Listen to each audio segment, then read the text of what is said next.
Poulet à la korma, agneau jalfrezi, crevettes vindaloo et le plat favori des Anglais, le poulet tikka masala. Des plats pimentés d'origine sud-asiatique, mais aujourd'hui essentiels dans l'alimentation britannique, surtout après le pub le samedi soir. À Brick Lane, dans l'est de Londres, il y a plus d'une centaine de restaurants cuisinant des plats à base de curry et des milliers dans tout le pays.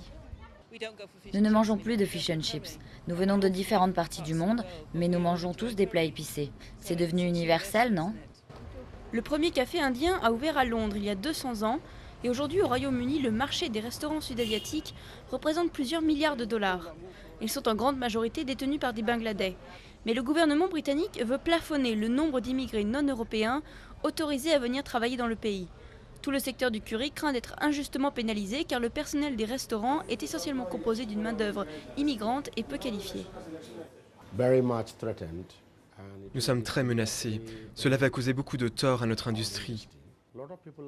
Beaucoup d'employés partent à la retraite et la jeune génération, nos enfants, ne veulent pas travailler dans le même secteur.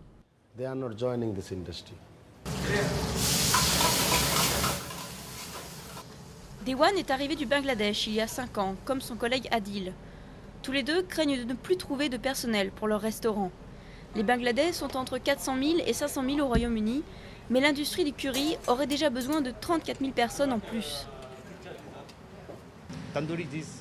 Le tandoori est très chaud. Seuls des Asiatiques travaillent ici. Les Européens, les Anglais, ils ne veulent pas travailler ici, c'est trop chaud. Vous ne pouvez pas prendre n'importe qui et faire de lui un chef. Il faut qu'il aime cuisiner. Il faut qu'il ait du talent au fourneau. Autrement, ça ne marche pas. Le gouvernement a déjà introduit une limitation temporaire sur le nombre d'immigrants qu'il espère rendre permanente l'année prochaine. Il encourage le secteur à recruter des Britanniques. Beaucoup ici sont d'accord avec cette politique.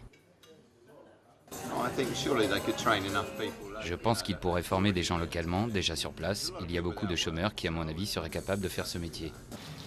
L'appétit insatiable des Britanniques pour le curry va sans doute maintenir une demande élevée. Mais bientôt, de plus en plus d'entre eux devront mettre la main à la pâte.